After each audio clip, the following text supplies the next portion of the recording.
Haas's Nikita Mazepin suffered in Austin, while Jamie Chadwick won the W Series title for a second straight season.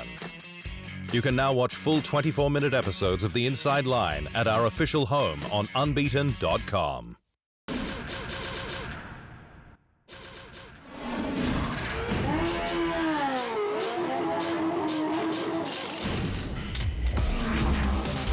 The United States Grand Prix was a hot race, with ambient temperatures of up to 30 degrees Celsius.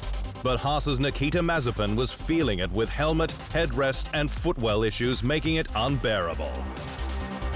The Russian's helmet had a faulty visor with a hole in it, forcing his right eye open and to water. But that wasn't his biggest problem.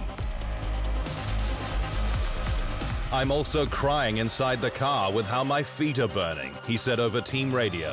"It's like they're standing on something very hot. We'll need to investigate." British open-wheel racer Jamie Chadwick has secured her second straight W Series crown at the all-female series finale in Austin, beating rival Alice Powell by 27 points. Chadwick won 4 of the 8 races held in 2021, including both at the Circuit of the Americas, and was only off the podium once at the opening race at Austria's Red Bull Ring. The 23-year-old has also taken her driving career off-road this year with Extreme E, the electric SUV series, with 2 appearances for Veloce Racing, competing in the Saudi Arabian desert and ocean round in Senegal in Africa, where she was second in the race alongside Stéphane Sarrazin.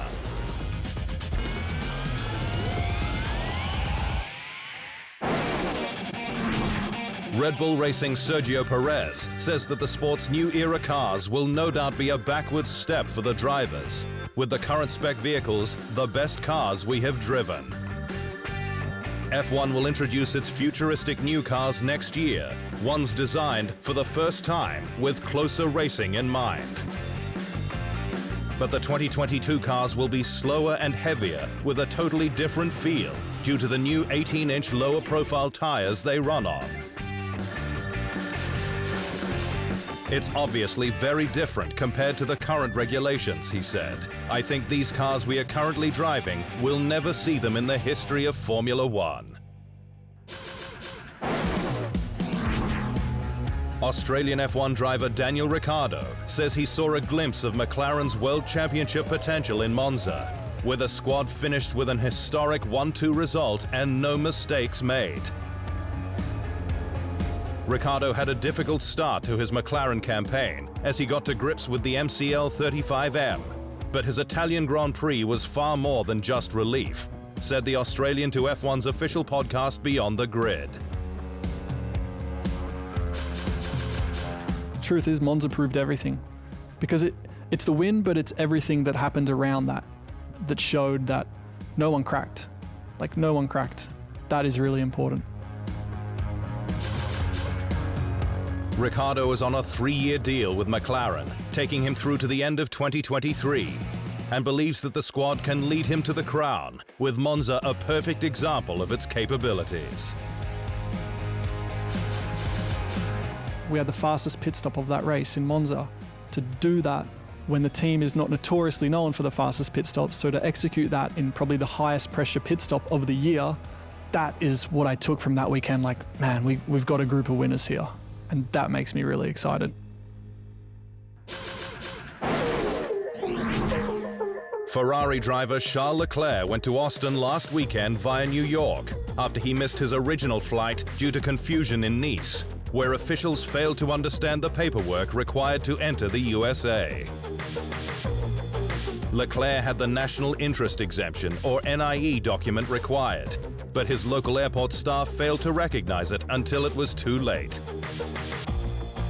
The Monegasque instead flew to New York, where he spent a day, before heading to Milwaukee with AlphaTauri's Pierre Gasly to watch the reigning NBA champions, the Bucks, beat rivals the Brooklyn Nets in the first game of the season, 127-104.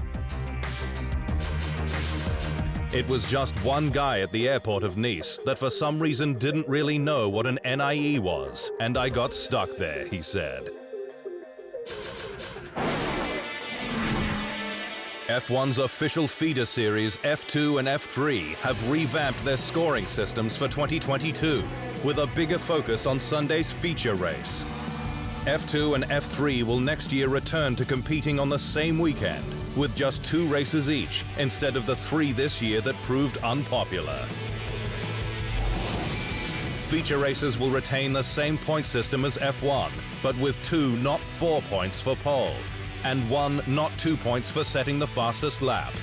It's also overhauling its sprint race points schedule. The sporting regulation changes have to be approved by the FIA's World Motorsport Council, which will next meet in December. Iconic Australian city Sydney is reportedly assessing whether it can steal the Grand Prix from its southern rival Melbourne. According to local news reports, Sydney is desperate to kickstart major events to boost tourism as it recovers from the COVID-19 pandemic, with plans for a Monaco-style race around its stunning harbour. Officials are said to have already held sensitive high-level talks with the sport, but the earliest it could take place is 2026, with Albert Park locked in until the end of 2025. The news will no doubt push Melbourne to extend its contract and put the event out of Sydney's reach, with sweeping recent changes made to the Albert Park circuit to improve passing and a full-track resurfacing planned in readiness for the 2022 edition. In early January, we'll lay down a new F1 asphalt mix. For the technically minded, it'll have a higher level of micro and macro abrasion, which is going to really play into the hands of the strategists. IndyCar has claimed another European talent for 2022, with the news last week that Alpine junior Christian Lungard is heading stateside for his full-time debut in a multi-year deal with Rahal Letterman Lanigan Racing. Lundgaard, in his second full season of F2, was a wildcard entry in this year's GMR Grand Prix at Indianapolis for the team, in which he finished 12th. And the 20-year-old from Denmark is excited to get started as the second European rookie for 2022 alongside Callum Ilott. I think nowadays we've seen a lot of ex-F1 drivers come over. But I still believe that it's something you can take as a step towards F1. But for me, the series is great. Looking at me and Callum, we've competed in F2. We know each other. And you know, over here, it's pure racing. I like the racing over here.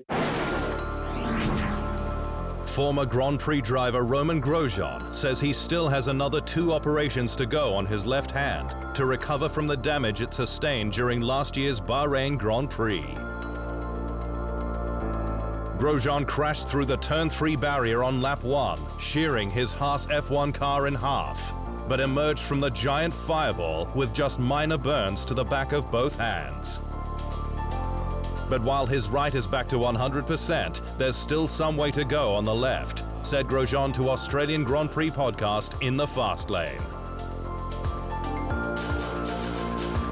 The left hand is the one that got a little bit more damaged. I still have to do a skin graft early November, and there could be one more in 2022, end of the year. So there's still a bit of work to be done. It's never going to be perfect. It is, painful, but you learn to live with it.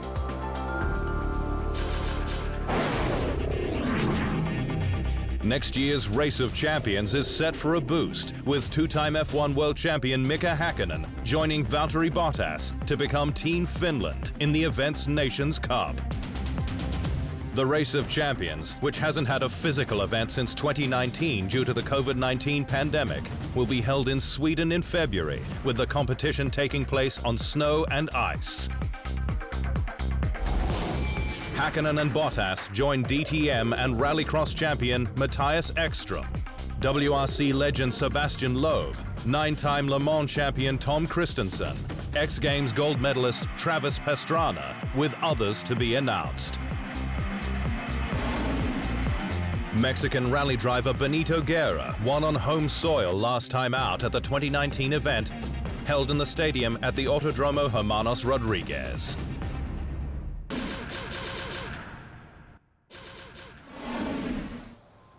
Thanks for watching. To stay up to speed on all things Formula One, make sure you hit the subscribe button.